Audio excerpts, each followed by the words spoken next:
사랑하고 축복합니다. 3월 7일 화요일입니다. 오늘도 성령님의 인도하심으로 승리하는 하루 또 한 주간이 되시기를 주님의 이름으로 축복합니다. 오늘 말씀 제목은 반대 정신으로 살아갑시다 라는 제목으로 함께 말씀을 나누고자 합니다. 오늘 말씀은 마태복음 18장 1절에서 10절까지의 말씀입니다. 말씀을 읽겠습니다. 그때 제자들이 예수께 나와 이르되 천국에서는 누가 크니이까? 예수께서 한 어린아이를 불러 그들 가운데 세우시고 이르시되 진실로 너희에게 이르노니 너희가 돌이켜 어린아이들과 같이 되지 아니하면 결단코 천국에 들어가지 못하리라. 그러므로 누구든지 이 어린아이와 같이 자기를 낮추는 사람이 천국에서 큰 자니라. 또 누구든지 내 이름으로 이런 어린 아이 하나를 영접하면 곧 나를 영접함이니 누구든지 나를 많은 이 작은 자 중 하나를 실족하게 하면 차라리 연자 맷돌이 그 목에 달려서 깊은 바다에 빠뜨려지는 것이 나으니라.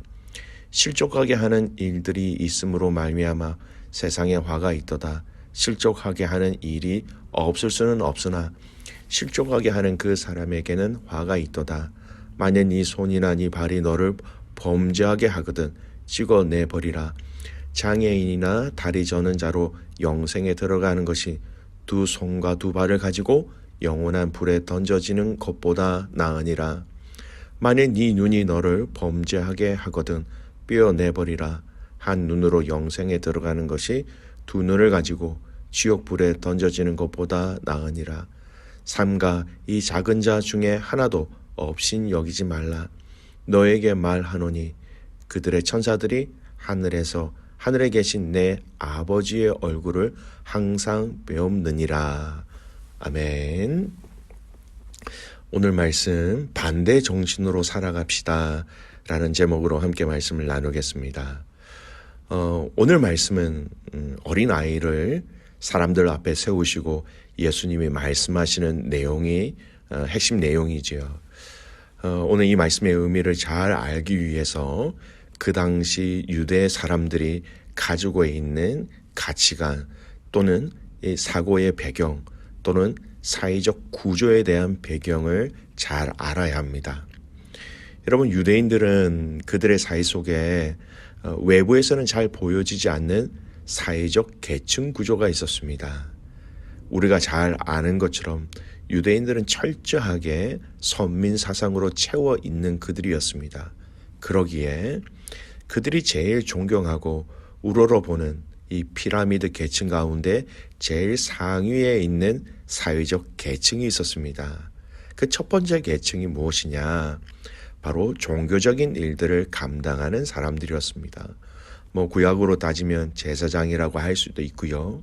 이 제사장의 역할이 나중에 신약 시대에 넘어와서 예수님의 공생의 시대에 사회 내부적으로 정치화, 사회화, 고착화 되어서 좀 변형되었지요.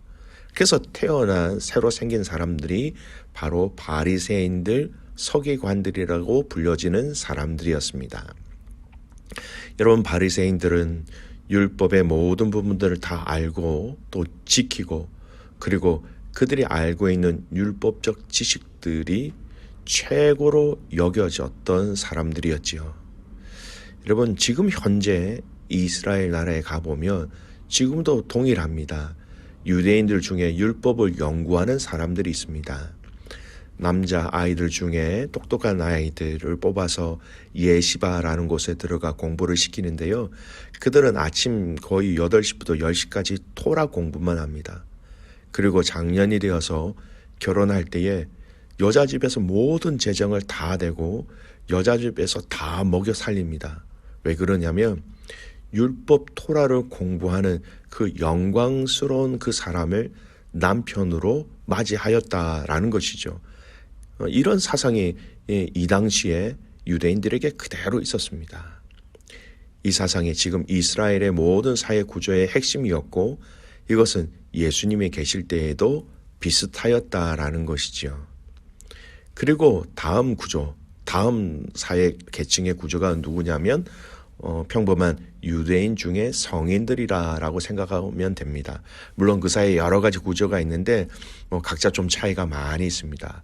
그리고 그 다음 최하층 구조가 성인 여자, 그리고 그 다음은 아직 성인이 되지 아니한 어린 아이들이다라고 얘기할 수 있습니다. 굳이 하나의 계층을 더 이렇게 만들어라고 그러면 하층 계급으로 태어날 때부터 장애를 가지고 나온 자들이었습니다. 유대인들의 사고적 그 구조 안에서는 그들은 죄로 인하여 그렇게 태어났다라고 생각했기 때문에 일반적인 사회적 구조에 들어올 수 없는 사람이었습니다. 보십시오. 사회적 구조 가운데 아직 성인이 되지 아니하는 어린 아이들은 정말 그 문화와 가치관과 사회 계층 가운데 보이지 않는, 있어도 사람으로 취급되지 아니하는 그런 하층 계층의 부류의 사람이었다라는 것입니다. 여러분, 성경에서도 이 내용을 확인할 수가 있어요. 우리가 마태복음을 지금 묵상하고 있으니까요. 마태복음 14장 21절 말씀, 이런 말씀이 있습니다. 먹은 사람은 여자와 어린이 외에 5,000명이나 되었더라. 이거 오병이어의 사건을 기록한 내용의 말씀이에요. 이 말씀 속에서도 그들의 가치관과 사고가 들어가 있었다라는 겁니다. 여자와 어린이 외에 5,000명, 여자와 어린이를 제외하였다라는 것입니다. 숫자에 넣지 아니하였다라는 것이죠. 마태복음 15장 38절 말씀, 먹은 자는 여자와 어린이 외에 4,000명이었더라. 여러분, 이 사건은 칠병이어의 사건입니다. 이 사건으로 하나님께서 예수님을 통하여 이스라엘 백성들을 먹이신 수가 4,000명이에요. 근데 여전히 어린 아이와 여자는 제외하였다라는 것입니다. 여러분 잘 아는 것처럼 이 마태복음은 유대인들을 향하여 쓰여졌다라는 것이죠. 충분히 이해가 되실 겁니다. 그러니 성인이 되기 이전의 아이들은 그 사회 속에서는 한 사람의 인격체로 인정을 받지 못하는 그런 사회 구조 안에 어린 아이들은 그냥 내던져졌던 것입니다. 오늘 이러한 사회 구조와 이러한 환경의 배경을 알고 오늘 본문을 보면 오늘 이 본문을 통하여 우리 주님이 무엇이라고 말씀하시는지를 그 의미들을 정확하게 알게 되겠죠. 먼저 제자들의 질문을 보겠습니다. 1절 보십시오. 그때 제자들이 예수께 나와 이르되 천국에서는 누가 크니이까? 여러분, 이 질문은 건강한 질문이 절대 아닙니다. 제자들은 예수님이 세우실 그 천국의 진정한 의미를 오해하고 있었던 것이죠. 예수님이 세우실 그 하나님 나라가 바로 이 땅에 정치적으로 이루어질 지상 왕국일 것이다라는 생각 아래 예수님께 물은 이 질문이었지요. 이 질문은 곧 제자들이 아직도 예수님의 그 메시아 사역, 하나님 나라를 온전히 이해하지 못하였음을 잘 보여주고 있는 것입니다. 사실 예수님께서는 이미 말씀을 통하여 이 질문에 대한 답을 하셨어요. 누가 천국에서 가장 큽니까? 라는 이 질문 어디서 대답을 하셨을까요? 산상수훈 가운데 이미 말씀하셨습니다. 마태복음 5장 19절 말씀을 볼까요? 그러므로 누구든지 이 계명 중에 지극히 작은 것 하나라도 버리고 또 그같이 그 사람을 가르치는 자는 천국에서 지극히 작다 일컬음을 받을 것이요 누구든지 이를 행하며 가르치는 자는 천국에서 크다 일컬음을 받으리라. 하나님의 그 말씀을 주신 그 말씀을 지켜 행하며 가르치는 자가 크다라고 말씀하셨죠.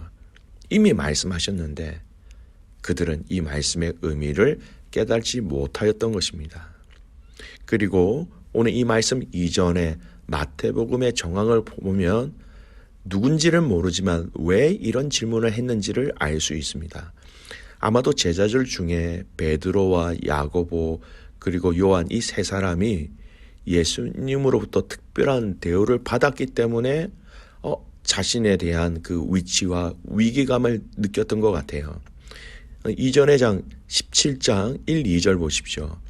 엿새 후에 예수께서 베드로와 야고보와 그 형제 요한을 데리시고 따로 높은 산에 올라가셨더니 그들 앞에서 변형되사 그 얼굴이 해같이 빛나며 옷이 빛과 같이 휘어졌더라. 베드로, 야고보, 요한, 예수님께서 그 변화산 사건에 이 세 제자를 데리고 가셨다라는 것입니다. 또한 베드로가 때때로 책망을 받기는 했지만 계속해서 마태복음 안에서는 제자들의 대표로서의 많은 이야기와 많은 표현을 하게 되었지요. 아무래도 이것이 다른 제자들에게 똑같은 그 존재에 대한 또 그 위치에 대한 불안감을 느끼게 하였던 것 같습니다. 예수님께서 다스릴 지상 나라에서 과연 누가 더 높은 서열을 차지하게 될지에 대한 관심과 더불어 자신의 지위에 대한 불안감을 갖게 되었다는 것이지요. 아마도 예수님이 예루살렘에 입성하셨을 때 이제 세상의 나라들처럼 당신의 나라가 세워질 때가 가까이 오자 이제 제자들 중에 누군가는 그 나라에서 자신들의 역할, 자신들의 지위에 대해서 생각을 하고 있었던 것이지요. 그런 그들의 마음을 보시고 오늘 예수님은 어떻게 행하십니까? 또 어떻게 말씀하십니까? 4절, 5절 말씀 보겠습니다. 그러므로 누구든지 이 어린아이와 같이 자기를 낮추는 사람이 천국에서 큰 자니라. 또 누구든지 내 이름으로 이런 어린 아이 하나를 영접하면 곧 나를 영접함이니. 어린 아이를 그 무리들 가운데 세우셨어요. 시청각 교제, 실물 시청각 교제를 예수님이 사용하신 것이죠. 사람들에게 존재감으로 또 인정을 받지 못하는 어린 아이를 보여주시면서 이렇게 있지만 없는 듯, 내가 하지만 내가 하지 않는 듯, 보이지 않게 철저하게 자신을 스스로 낮추는 사람이 천국에서 큰 사람이다. 이렇게 말씀하고 계신 것입니다. 사랑하는 귀한 믿음의 가족 여러분, 세상의 방법과 반대의 방법이 바로 하나님 나라의 방법이라는 것을 분명히 우리에게 보여주시는 말씀입니다. 세상과는 다른 정반대의 길을 가는 것이 하나님 나라의 백성들이 가야 하는 길이라는 것을 보여주시는 말씀입니다. 여러분, 이미 답을 우리 주님이 말씀해 주셨지 않습니까? 마태복음 7장 13절 말씀, 좁은 문으로 들어가라. 멸망으로 인도하는 문은 크고 그 길이 넓어 그리로 들어가는 자가 많고. 우리는 넓은 길을 가는 사람이 아닙니다. 교만의 자리, 드러냄의 자리로 가는 것이 아니에요. 철저하게 우리는 세상이 추구하는 반대 정신을 가지고 반대의 길로 가는 사람들입니다. 좁은 길을 가는 사람이라는 것이죠. 오늘 그 하나님 나라의 원리를 이 땅에 적용하며 실천하며 따라가는 사람이 바로 주님의 제자 성도로서 살아가는 삶이다. 그것이 저와 여러분의 삶이라는 것입니다. 겸손의 원리, 내가 죽는 자리, 내가 드러나지 않는 자리, 있는 것 같지만 없는 것처럼, 하는 것 같지만 누가 한 줄 모르게 하는 그 삶의 원리, 철저하게 겸손함으로 세상과 다른 반대 정신으로 살아가는 것이 바로 하나님 나라의 삶을 이 땅에서 살아가는 원리라는 것입니다. 오늘 저와 여러분이 좁은 문으로 걸어가는 삶, 철저하게 스스로 자기를 진심으로 낮추는 삶, 이 삶을 통하여 하나님께 영광 올려드리는 저와 여러분 되시기를 주님의 이름으로 축복합니다. 아멘. 기도하겠습니다. 하나님, 오늘 말씀으로 우리에게 이야기해 주셔서 감사를 드립니다. 철저하게 세상과는 다른 반대의 정신으로 살아가는 저희들 되게 하옵소서. 철저하게 반대의 길, 반대의 방법, 반대의 원리로 하나님 나라를 위해서 달려가는 저희들 되게 하옵소서. 하나님, 오늘 이 말씀을 통하여 우리가 스스로 철저하게 낮아지고 겸손함으로 하나님 나라를 위해서 힘쓰고 애쓰는 우리의 삶 되게 하여 주시옵소서. 하나님, 오늘 화요일 선교사님들을 위해서 기도드리는 날입니다. 우리 백 부장님, 제니 선생님, 방아치아 선교사님 가정 하나님 기름 부어 주셔서 그분들의 섬김 가운데 하나님 나라가 임재하게 하시고 그 섬김의 가정 속에 하나님의 역사와 하나님의 기쁨과 하나님의 능력이 사랑하는 섬기는 그 땅 가운데 그 영혼들 가운데 임재되어질 수 있도록 축복의 통로로 사용하여 주시옵소서. 하나님 한 주간 저희들이 살아갑니다. 승리하게 하옵소서. 감사하게 하옵소서. 기뻐하게 하여 주시옵소서. 그렇게 행하실 주님을 신뢰하며 살아서 역사하시는 예수 그리스도의 이름으로 감사하며 기도드리옵나이다. 아멘.